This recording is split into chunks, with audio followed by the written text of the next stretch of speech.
chaque royaume de la terre royaume nyoso tu ya mokili est sous l'emprise du diable yango eza eloko eza na maboko ya diable et est gouverné par le diable. pe eza gouverné na diable.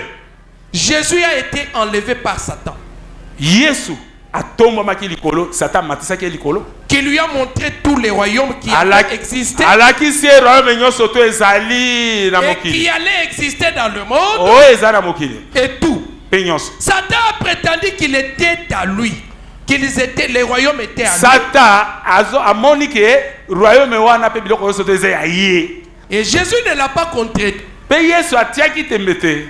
Parce qu'il est le Dieu de ce monde. Voyez, voyez, il a dit, je te le donnerai si tu te prosternes et m'adores.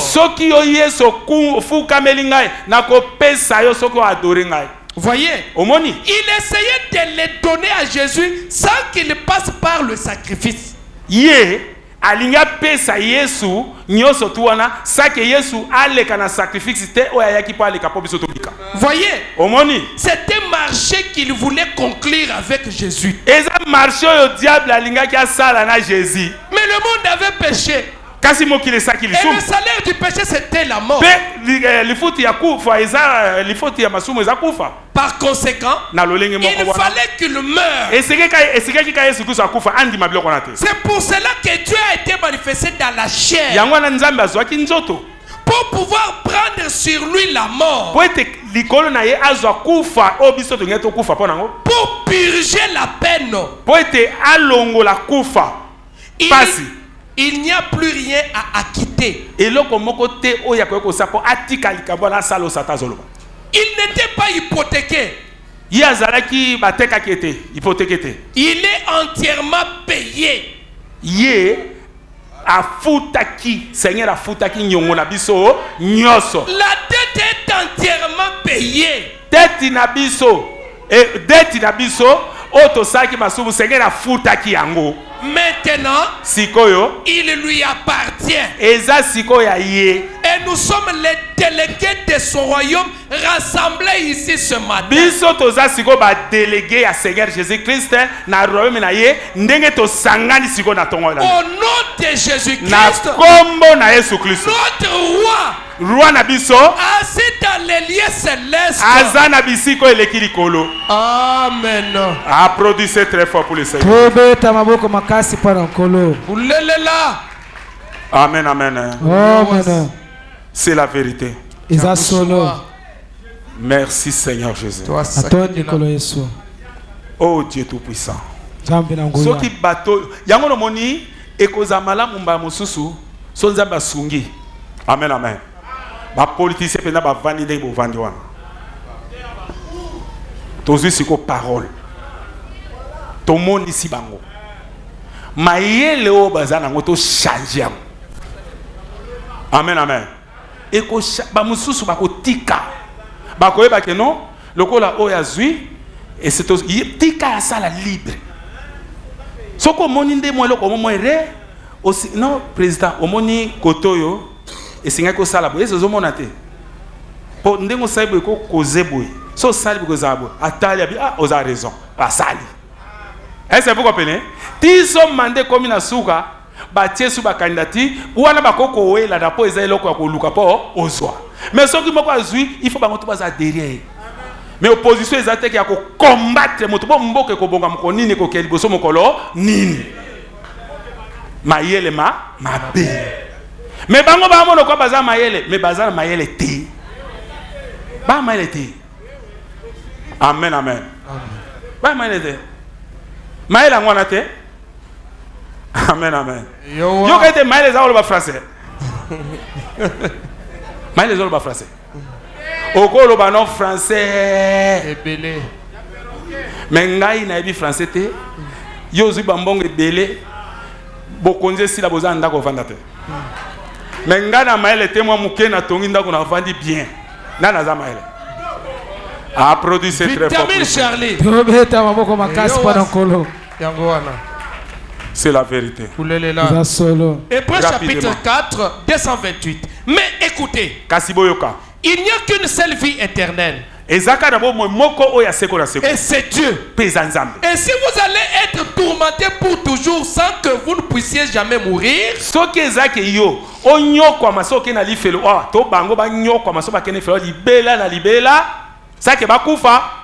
que vous avez la vie éternelle. Vous ne pouvez pas être tourmenté pour toujours. Bango, surtout dans la 5e dimension, ou bien dans séjour de mort, ou dans lieu de perdu, il se peut que vous soyez tourmenté pendant 100 millions d'années. Et que vous allez 100 millions d'années. Devant Dieu et les anges, dans le feu et le souffle. J'ignore pendant combien de temps durera son jugement. J'ignore. Ah, nazobosana. Soki bakoko sala jugement la bango tango nini. Mais cela doit finalement avoir une fin. Kasi ndenge ozokongyo komona okokoma na suka. Parce que cela a eu un commencement.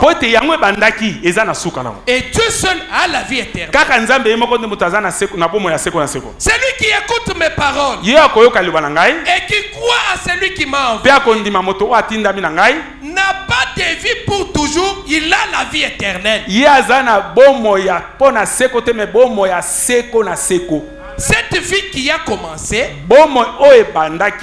pas quelque chose de ce côté-ci, mais sur toute la ligne jusque là-haut. La vie éternelle, Zoé. La vie même des dieux de sang et de mère.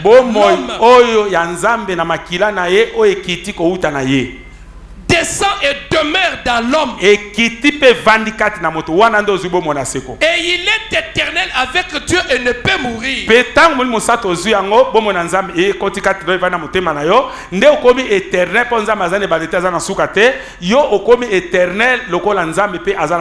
Amen, amen. Mais yebisa tuna na bango. Yo ka te parole Dieu tozote yango. Soto te bango. Ke batika basa malam. Po ba kele ko za likolo. Yo ka bandima. Kamuke ba kondima. Amen, amen.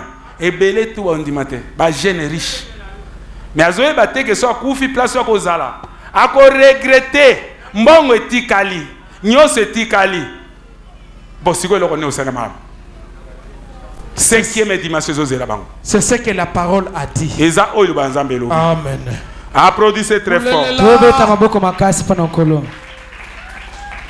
Est-ce que vous comprenez? Amen. C'est la vérité. Jéhovah Jireh 22. 22. Puis nous voyons la destruction de Sodome venir après cela. Amen, amen. To monaki, to yoki que Sodome et Gomorrhe ezaki détruit. Dieu faisant pleuvoir des cieux du feu et du soufre et détruisant Sodome. Amen, amen. Nzamba kisaki moto kouta na likolo ezikisaki Sodome. Maintenant, je veux que vous remarquiez toutefois na lingi ke bino botala ekosali mabongo mbala nyoso.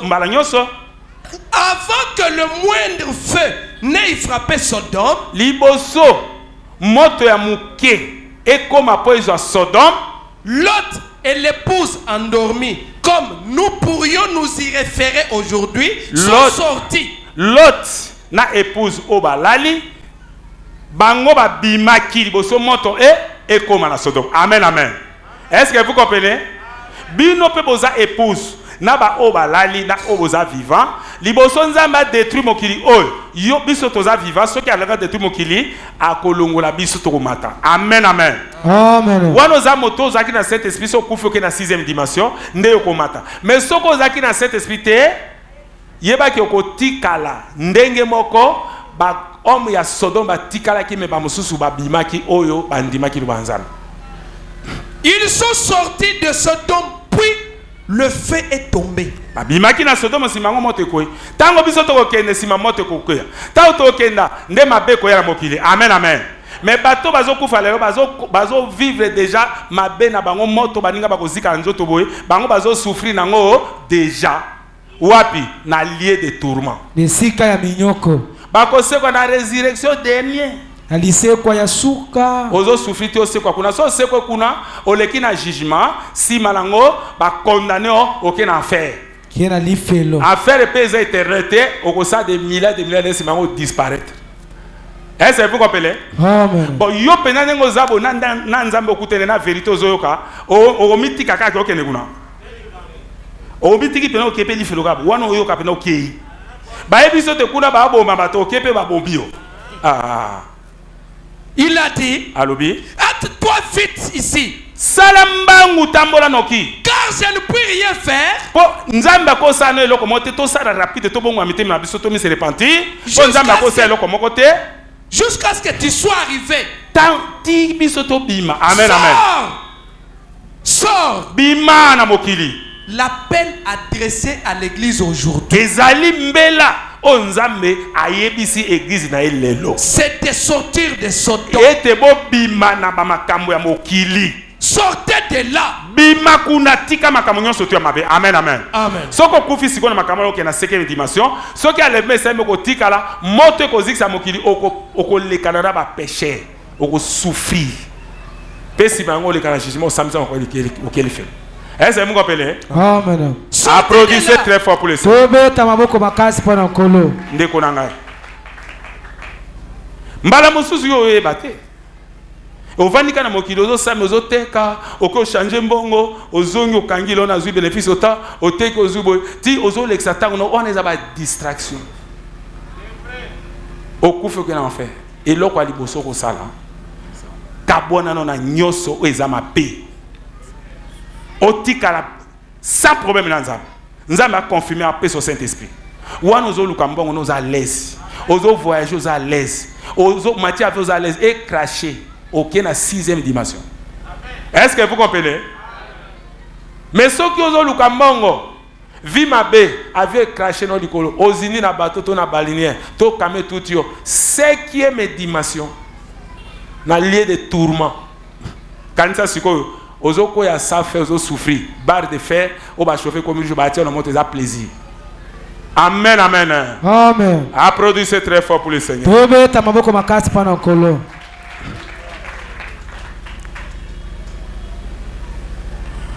Amen amen.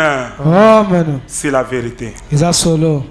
Lisez Lazare jeune riche. Luc 16, 19. Il y avait un homme riche qui était vêtu de pourpre et de fin lin. Jeune riche oyo azaki na bozwe belé alataki bien azaki malamu ba programme nyonso to asalaki mais andimelaki Seigneur tetango kazo ekutanaki na ye akutanaki nango Seigneur ayebisi ekelanda makoze na bozwi. Amen amen. Amen amen. Mais apesaki parole de Dieu mokongo apesaki Jésus mokongo ndetango akufi abongi akomaki na bozwe belé asa ekutu ndako moko po atia biloko mais aki kokufa tango akufi a se retrouver kuna na 5e dimension bo moni ndenge azolela yokela ma tata Abraham bona botu nazo yoka pasi a. Amen amen. Amen. Beto mona kike tango yaki akufi ke na enfer comme ebembesaka no mwa ba 3 jours ezaki to na morgue babimisi bazotea to mona kike el licencié moko ya théologie prédicateur pasteur azaki wana na deinae azotea na funèbre na ye na matanga batiaki drapeau. Amen amen. Amen. Po azaki gouverner asungaki asaki makambo ebele azaki na mbongo penza yebanaki bazo yebisake no ndeko na biso boyebi bisa malamu ya salaki prédicateur aveugle azotea licencié en théologie docteur. Amen amen. Amen. Azolo baki ndenge azawa na zepa na nzambe azana loboko na nzambe kuna azaki moto malamu asali bien. Amen amen. Ote atambolaki na ba province apesa ki biloko ebele na bato babola na bopito atongaki hôpital ya bien atamboli partout kopesaka ba matela bani. Mais Seigneur andibeli Seigneur te okufi place na yo 5e dimension. Etando ya mitano. Bandeko. Et là qu'on est au gagner mokili mobimba mbongo to ba minerai à Congo yo so ba pesa yo. O teki ko na mbongo epele. Est-ce que aux vie éternel? O kufa lobiat. Est-ce que mota umera mokili? Si ko tango yo kofi, OK na 5e dimension, yebisanga mbongo yo zo ebele. Obomi bato ebele po zo mosolo ebele. Si ko eloko ni yo gagner. Amen, amen. Ozomo na ndenge bato bazo luka richesse, au moins richesse place et mimango. Amen, amen. Ba ebi nzambe te. Motazo mpesa kana mokili. Azo mpesa mokili ba succès ba munyo sotuka mokili ndako somba ba sombi kuna ba poto bazo zonga ko yiba mbonga gouvernement ko sama kamyo sotu ça kufi 5e dimension. Et là on a gagné madame. Amen, amen. Et l'okoni a malamu a gagné. Et l'oko mon côté. Est-ce que vous comprenez? C'est la vérité. L'unité 61. Pensez-y. Une parole douter de Dieu à cause d'une promesse du diable. Parole moko kaka. Oyo tiamaki tembe. Onzaba lobaki ba douter nango. Ou plutôt de ses machinations. Une seule parole vous envoie dans les tourments. Parole moko kaka lokuta obate yaki de andimi. C'est ainsi que cela commença. Et si Dieu, dans sa miséricorde qu'on lui connaît, a envoyé cette date d'affliction sur la terre, mais pona lisumu atindi ba pasi na mokili ebele et a fait qu'il y ait des petits enfants affamés pe asale ke bato ba kufa ka banjala biloko ezala te bato ba kufa ka njala pona lisumu ka moko mutasalaki toutes sortes de calamités pe biloko mabe ebele ezana mokili des gens mourant de faim bato bazo kufa nzala et la mort sur la terre à cause d'une seule parole au commencement. Ne pouvait-il pas jeter un coup d'œil sur cela pour empêcher cet état de souffrance? Est-ce que à kokite na oya yo nengozo sala atala yango pe alobelango po alongolo na mabe oy kokomelo? N'aurait-il pas pu le faire? Amen, amen. Est-ce que vous comprenez? Amen. Atika yo bongo kende. Yazana mawa. Ta eloko asali. Mais pona oya yo wana ko tala ngote ndinga zo tala zo lobelo boye. Ezapoke. Amoni soki okende kuna te plus patience n'est pas na yo. Ezaki yo kufate. Est-ce que vous comprenez? Amen. Si alors il n'a pas excusé une seule personne à l'époque, soki nzambe na Eden moto oya saki lisumu alimbi saki eteka lisumu moko sachant que ceci serait le résultat. Est-ce que yozo ebake o yozo sala pe koza résultat moko na ndenge bango bazwaki mbado nango? À combien plus forte raison n'excusera-t-il pas une seule parole en ce moment-là? Sikoyo tango alimbi saki kuna te lelo oyo akolimbisa yo. Quand l'individu qui ne croit pas se rendra seul coupable. Yo ozo ndimate ozo bonga motema te ozo tika mokilite yo moko kozala coupable na masumu na yo okokweya kati na masumu na yo okokende na 5e dimension okena etando ya mitano na lieu de tourment nesika ya bapasi. Amen, amen. Amen. Pensez-y, c'est une chose terrible. Koma kokanisa makambo yo ezali kabo ya mabe ya somo koleka. Amen. Est-ce que vous comprenez? Amen. Ezate babiloko bateatea biloko na lokuta na yo kende lola na péché yo zo yina bato tiki no ko inate otiki otongo to tiki kosa te otiki moyibite na ba 10 millions sozo iba oko kota ka bo bonema comme ça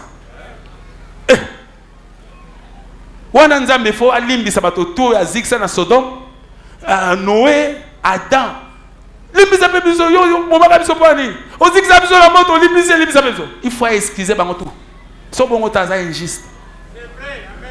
Applaudissez très fort pour le Seigneur. Est-ce que vous comprenez? Amen. C'est la vérité. Merci Seigneur Jésus.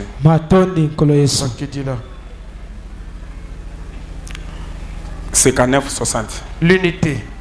Il n'y a pas de meilleur groupe de gens au monde que ceux qui gardent la parole de Dieu. Groupe ya bato ya malamu na mokili bazate ezakaka groupe oyo bazo batela lubanza bazo tosa nzambe de groupe ya malamu. C'est celui-là le meilleur. Oanande ya malamu koleka. C'est le seul groupe que Dieu considère. Eza groupe moko kaka nzambe azo considérer za bino. Encore un peu de temps. Na moi tangu moke. Peut-être que Dieu nous permettra d'y arriver. Ah, mba musunza makoko sunga biso potokoma. Son royaume ne peut pas promettre que la mort. Royaume ya Satan et koko promettre yo loko moko te azane loko pesote royaume ne ko ko promettre kaka kufa lié de tourment. C'est tout ce qu'il a. C'est tout ce qu'il a. Oyo Satan azana ngoka yango wana. Vi oyo zobika Satan ndenge yo azo utiliser. Azana royaume ya ko pesa yo te. Royaume na yazo promettre kaka liwa. Royaume na yazo promettre kaka séjour de mort lié de tourment. Il est l'auteur de la mort. Yé aza auteur de la mort. Lisumo zo sala mokolo nango aza auteur de la mort. Il ne peut promettre auteur de la 5e dimension. Yende mokonzi ya esika ya itano ya mitano. Est-ce que vous comprenez? Amen. Satan. Satana. Oyo kangami na makambo ni osalaka. Yé aza auteur ya séjour de mort. Mokonzi ya mboka bawei. Il peut promettre le mensonge. Akokosa yo aoloba makambo lokuta. Parce qu'il est le père du mensonge. Po yaza tata lokuta. Il ne peut pas vous donner la vie. Il ne peut pas vous donner le ciel. Il n'a pas de ciel à vous donner. Amen. Est-ce que vous comprenez? Et si vous avez un 5e dimension lié de tourments. Mais ce qu'on dit, Seigneur Jésus-Christ, aussi le banaye oyo kinde mosala azotea omi se mettre en ordre bongi makamyo surtout alimbi soko makile zawana alobini na ke ko bongi se la bino esika na koya ko zwa bino po esika ngana zala bino pe bozala est-ce le kuta bulelela omoni moto na moto azana place na ya ko pesa ezo dépendre oyo ko saila ye yango na ndenge ozana mokili boye ezala bisika mibale sima ya liwa yoko keda ezo dépendre na maître oyo salelaki ye mokonzi yo salelaki ye. Applaudissez très fort pour le Seigneur. Tobeta maboko makasi pona nkolo. Amen, amen. Amen. C'est la vérité.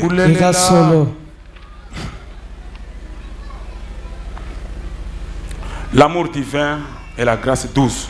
Rapidement, eh bien, Madame. Nous vivons dans un jour où il nous a été prophétisé que l'amour fraternel deviendrait une chose rare parmi les gens. Et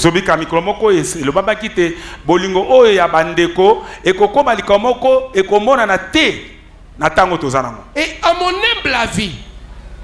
humble avis, c'est le plus grand de tous les dons qu'il y ait dans la Bible de Dieu. Amen, amen. Ponangai, bolingo. Yabandeko oyo kosate koto la 6e dimension ponanga eza eloko oyo eleki ba donyoso qu'il y ait dans la Bible de Dieu. Oyo eza na kati na Bible nzambe. Amen, amen. Amen. Kokota na 6e dimension faut za na bolingo. Comment koyeba ke amour so za nango ozolinga bato nyonso tout ezolakisa toza na cet esprit ezolakisa ke yo lokola bolingo ozanango eleki ba donyo soto ezana kati na Bible na Nzambe. Si le Seigneur Jésus s'est tenu à l'estrade ce matin, tolo banam Seigneur Jésus-Christ soit tenu awa yeyo kaza a. Amen, amen. Amen. Atemi awa na strade oyo simanzanga lelo. Et qu'il me regardait en face et disait, pe azotala yo na face bazo yebisa yo, je vais te donner ce que tu choisiras. Ngai na lingi na pesa yo eloko oyo kopona.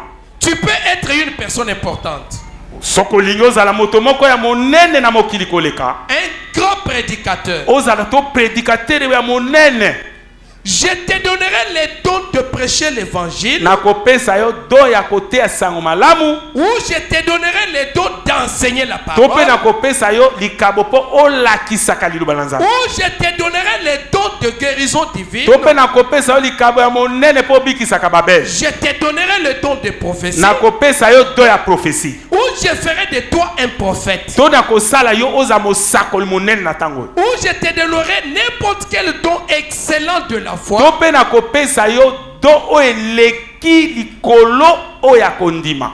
N'importe lequel des dons qui se trouvent dans la Bible, nakati na badon nyonso oyo ezwami nakati na Bible, je te les donnerai tous, mais alors je vais te priver de l'amour. sikoyo nakopesa yo nyonso kasi nalobi napesa yo nakopesa yo amour te.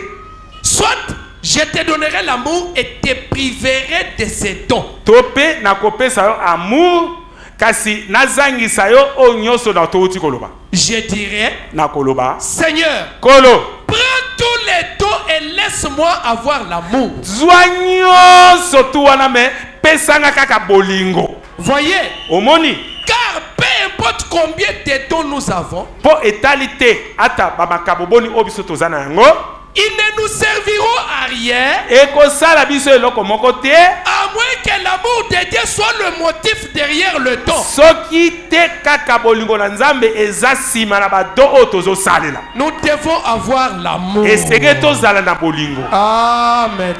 Applaudissez très fort pour le Seigneur. tobeta maboko makasi mpona nkolo. Amen, amen. Amen. Nzambe abapesa so richesse akomisa bozwi mais azangisa vie éternelle. Oui, c'est l'amour, c'est la vie éternelle. bolingo ne bomo ya seko. Est-ce que vous comprenez? Amen. Bon, nakomisa yo président ya mokili mobimba mais ozanga amour. Nakomisa yo roi. Nakomisa yo moto aza na mbongo koleka ba patron nyonso to ya mokili. Pona mais ozanga amour. Amen, amen. Amen. Est-ce que vous comprenez? Amen. Ogolingani. Ozanga lola. Pozwa ba makambo susu wana. Vraiment. Te. Il faut zwa bolingo. Ça dit bolingo eza richesse oyo eza lola. Yowa. L'amour c'est Dieu. bolingo nde Nzambe. Comment kozanga bolingo? Omona Nzambe ndenge. Ok na 6e dimension ndenge. Vraiment. Amen, amen. Amen. Motako sayote. Biloko nyonso tozoka kati nona oyo ezanga so bolingo. Longola yango. Vraiment. Eza diable. Zabulu. Azana ciel akopé sauter. Amen, amen. Amen. Yaza auteur ya 5e dimension. Ye mokonzi ya Auteur etando de la mort. Ye mokonzi ya Auteur kufa. de la lieu de tourment. Ye mokonzi esika ya minyoko. Applaudissez très fort pour le Seigneur. tobeta maboko makasi. Yowa. Écoutez-les. Écoutez les 30. Maintenant, Sikoy. que pensez-vous aujourd'hui? Yo ozo kanisa nini lelo? Maintenant, gardez ceci à l'esprit. Sikoy makambo kangana na mon esprit non. Comment le Saint-Esprit doit rougir lorsqu'il se présente devant Dieu? Talana. Oyebi ke moni mosata za a. Ndenge nini akozala soki akeli boso na Nzambe pona ko présenter makambo na. Pour faire un rapport sur les manquements Po akende ko sala rapport ba makimana yo oyo za nango take mwana Nzambe. et l'éisme Pe nyoso zo sa. et l'état des enfants aujourd'hui. Pe lo lenge ya bana o bazalelo. Pendant que nous nous disputons, Tango toza ko welana, nous nous mettons dans tous nos états tozo koma na bakanda na biso basa na Nzambe ba vaze ba chrétien ya église Jésus tabernacle. Tango tozo welela, tozo koma na bakanda na biso lo lenge o biso ya mabeto zakanango. nous nous battons, Tozo bundana. nous nous querellons, Tozo ko welana. nous avons toutes sortes d'ismes Toza na lo lenge nyonso to ya mabe o tozo sala. et d'embrouillamini. Pe ko bulunganisa e makamoko ya ka bambrouillement pamba. L'amour fraternel a disparu. Bolingo oya bandeko ezate na kati na bino. Et toutes ces choses que Dieu avait placées dans l'église, Pe o nyonso to Nzambe atie kati na église na ye. nous passons par-dessus cela. Biso tozo le kaliko na ngonza passer à terre. Oye oleki yango. Na tie barrière, oye oleki. nyonso tu nazotia bozoleka kaka mpona nini ozoleka nazoloba koleki mpona parce que nsima mateya nazomona yo ozotika na lolenge oyo ozalaki me ngai nazopense naza na susi na yo parce que nalingi teke na perdre yo mpo makila na yo eza na maboko na ngai yango nazoyebisa yo lokola mwana nzambe cet esprit akoki kopesa rapport na yo epai na tata na yo amen amen, amen. Que pensez-vous que le Saint-Esprit béni fera lorsqu'il se présentera devant le Père? Comment na koyeba ozokanisa nini moli mosatu oaza béni lipamboli akokende liboso na tata na yo nzambe o atindi ngai akoyebisa ye nini mpo na vino? Combien il devra rougir pour dire oh ils ne se comportent pas bien. Cet esprit akokende kuna tano ndenge akoza liboso aloba likambo ekosala somo po ayebisa tata na yo nzambe ayebisa yeba apesa rapport na vie ozobika ekosa oh kuna mwana yo Seigneur nakokoloba te mwana yo kuna tengo tie pa passer Charles mwana yo azo se comporte azo mi se comporte bien. Amen amen. Somo po aloba rapport na yo mais azo loba koloba ka vérité. Et souvenez-vous, le Saint-Esprit est honnête. Il fait un rapport véridique. Il ne travaille pas bien.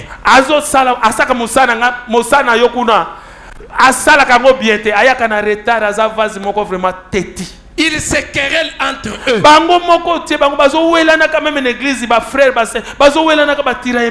Ils ne s'entendent pas. Il n'y a pas de communion entre eux. Ils sont jaloux les uns des autres. Oh mon Dieu. Comment le Père doit-il se sentir? Tango Saint-Esprit, l'ange du Seigneur a okende ko pesa rapport na yo. Tata na yo akoyoka ndenge nini. Eko sala ndenge nini. Comment le père doit-il se sentir lorsque le tuteur doit venir dire eh bien monsieur, votre enfant ne fait pas de progrès. Tata no ko sala ndenge nini. Eko sala ndenge nini. Tango moli mosata ko bisoke mwana na yo azoke liboso te atelema kaka wana ta batenyo sotu po atika ke liboso ya telema kaka wana e osata talonde. Non, il ne veut pas écouter ta parole. Ayo kaka liluba no te ta passer azote ye azaka mutu makasi. Il a ses propres idées. Azana makanisi na ye moko na ndenge na ye. Il ne veut pas du tout écouter. Alinga koyoka passer te. Comment ce tuteur doit avoir horaire de dire cela au père? Est-ce que mon mosata koza penda na lolenge nini po ayebisa rapport na yo pa na tata na yo atindi ngai? Et combien le père sera blessé? Pe tata na yo ko sala pasi ndenge. Amen amen. Amen. Oyebi Nzambe e sala ke pasi mingi. Tango adana F bakoyi. E sala ke pasi. Asala ki conférence moko d'urgence pe akitaki. Amen amen. Oyebi te ke tango yo zo sala bongo Nzambe azo sala conférence ta d'urgence akiti pe azui parole a pesi ba ange ba yepa. Zo parole kendo pesa bango. Amen amen. Zo o kende ko pesa bango. Zo o ke oyebi ke parole otozo yoka biso toza ba cristal original to fabrica image te. O nyoso nazo zwa e uti na ngai te e uti na église te mais e uti na lola. Amen. Ndeba ange bazoya bazo pesa ngo pona ya kote ya bino Nzambe nde motazolo bana bino. Bon Saint-Esprit apesi ba rapport na bino peut-être la bino asiliki nde asaita d'urgence apesi parole oyo pona kote ya bino ke bozoye ba question ki babe ngo botiki yango te okufi oke na séjour de mort oke na lait de tourment bozoye bango. Ils ne veulent pas écouter ma parole. Bayoka kate di bananga. Non. Ils ont leur dénomination. Ils disent je suis presbytérien, je suis pentecôtiste, je suis apostolique. Amen, amen. Amen. Applaudissez très fort. Est-ce que vous comprenez? Amen. C'est la vérité. Dieu tient sa parole. 26. Dieu était décidé à faire sortir Israël parce qu'il avait promis de le faire. Nzambe azwa ki décision pour abimisa Israël pour c'est la kaki kausala. Amen amen. Nzambe peut décider que yo il faut abimisa yo pour esa promesse na ye pour na yo ko bima na bibongsel pe atindi ngai na ye pe abimisio. Est-ce que vous comprenez? Dieu doit tenir sa parole. Nzambe senga tellement iloba na ye, alobisaki ke kenda ngai moko na komema bana ko bimisa bango. Ainsi, Na bongo, aussi sûr que nous sommes assis ici cet après-midi, bondi misama pe ke ndeto vandi asima nzanga lelo, il y aura une église qui paraîtra devant lui. e koza na église oyo ko bima liboso na Nzambe. Sans tache ni ride. O ezangi litono ata liuta te. Peu importe ce que nous faisons. Etali te ata o nyonso tu yoko kosala. Ou dans quel chaos nous entrons. To pe ndenge zo okoe wana na olozana olenge mabe na ndenge nyonso tu. De ces pierres, Dieu est capable de susciter des enfants à Kaka Abraham. bino bozama banga bitema makasi, kasi kaka bino wana, Nzambe akokomisa bino blanche sa tache ni de semblable. Amen. Est-ce que vous comprenez? Amen. Ce qui est akite boko ba bongo te batindinga te. Yangwana akopesa kaka ba solution, akopesa mateya, azol ba nzela ba vase, azol ba nzela ba vision, azol ba prophétie, azol ba na prédication jusqu'à ce que yo mutu makasi na yo wana ekolongwa. J'aimerais que vous remarquiez que Na ligete bino koma komona boye, quand il a finalement amené l'église à se mettre en marche tango abimisa ki bino pe lelo to bandi ko tambola, et qu'il était alors décidé à le pe suivre, ye Nzambe a décidé pour azala kana biso longo moko à la forme de la colonne de feu. Nalolenga likonte na moto. des grands signes et des prodiges se sont accomplis. Pe ba signe, ba prodige, colonne de feu. Ezo salima abozo monango. Pour a décidé que tango to bimi, ye moko azasima biso azo tambola na biso. Amen.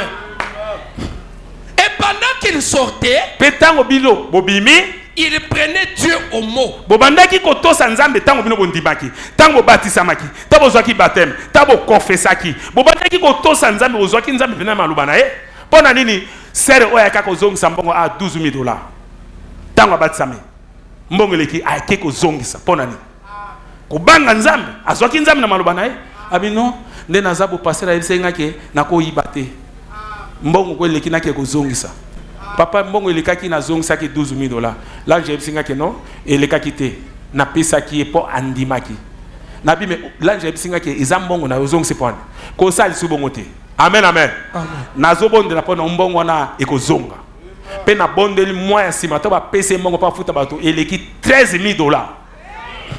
Aye na ngona ndako $13,000 liboki ya ba $. Papa mbongo ezongi. Ezongi alongoli mbongo adimi. Reste na pesi. Alongola mbongo adimi na pesi pe mwa mbongo moko wana. To $2,000 to $1,000. Ba 2,000. Na pesi musu na bonde pona bikenda ngo. Akena ngo ese le mbongo musu balekisa. Batika ko lekisa zute. Applaudissez très fort pour le Seigneur. Tubeta maboko makasi pana kulo. Et pendant qu'il sortait, il prenait Dieu au mot. Omoni, ubande ko zo Nzambe pena na maloba na ye ozo to Nzambe. Ils ont tout laissé derrière. Botika ki makambo nyonso tout. Et Botika ki angosima. ils ont effectué leur voyage. Pe bozo botambola ki bien. Eh bien, Malam. c'est très étrange que Dieu puisse faire passer ses enfants par un tel test. Pe ezali kama ya kokamwa. Que Nzambe alekisa bino na ba test o azo lekisa bino. Aussitôt qu'ils ont fait leur premier pas. Wana bino botambola na premier pas na bino. Amen. Applaudissez très fort pour le Amen. Seigneur. Tubeta maboko makasi pana kulo. Est-ce que vous comprenez? Amen. C'est la vérité. Eza solo. Nzambe a décidé. Ata boza ba teti. Boko kota. Et Yawa, Amen, amen. une délivrance totale 80. Pharaon a accepté de donner son accord en disant Pharaon. Amen, amen.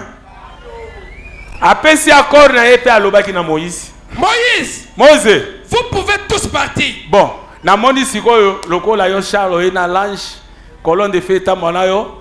Bon, na tiki siko bino kasi bokenda. Et me laissez vos enfants. Kasi botika nde mwa makambo otikela nga mwa makambo muke mike ezala. Ou plutôt, Topé laissez une partie de votre bétail après vous. botika mwa biloko na bino banyama na bino mwa muke sima bino botika. C'est ainsi que le diable veut que le chrétien vienne. Ndenge diable azo sala pote yozala. Amen amen. Ça dit obimi mais azo c'est non. Oyo mwa muke wana etika la wana. Wana ko kipe ngote. Etika la ka kozana ngozo tambola kana ngozo kendekena. Ce serait très bien que vous deveniez membre de l'église. Et kozamala mwende ngozo ke église eza bien kendaka ka église.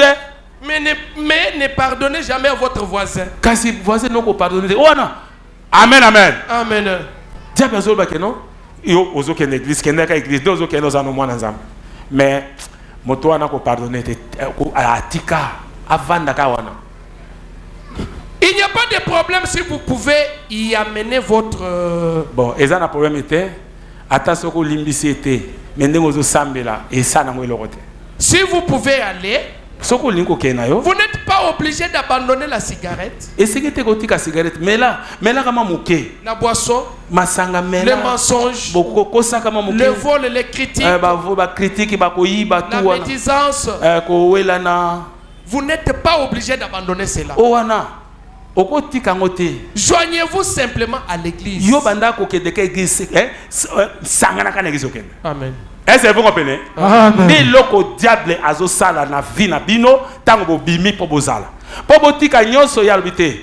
O ndambo wana botika nano ezala ka wana evanda wana tozo tambo selo ko te banaka ko sambela. Mais diable atiki yango alobi otika pani. Po ayebi ke soki tano aliwe kuf ekomi. Soko kufi okena si sekebe dimension. Na séjour de mort. Au moment dit diable bitu azo sa ke otika ma blokona. Pour ce qu'on confie qu'il y a un lieu de tourment. Et c'est le côté. Ato kangé moté mo sambe yo kangana ka église sambe la ka passer la yebio kuto pesa ba message bien otika la ka te ba 10 minutes pesa ka bien kangam on essaie le côté moi cigarette mo kara ndena melaka liboso sikora mengete bon moi muke no zo tika ndenge diable ali ke bino ozala mais ye aza grand maître ayebike il faut bien connaître ça pour ceux qui ont koufi ok na séjour de mort. Boka ba kufi. Est-ce que vous comprenez? Si vous le cause yo kaboy. Ah, et loko na tika molibela. O tike sili. Akobana ko lando mais moi zoyo. Applaudissez très fort pour le Seigneur. Tobeta maboko makasi pana nkolo. Est-ce que vous comprenez? Amen. C'est la vérité. Eza solo.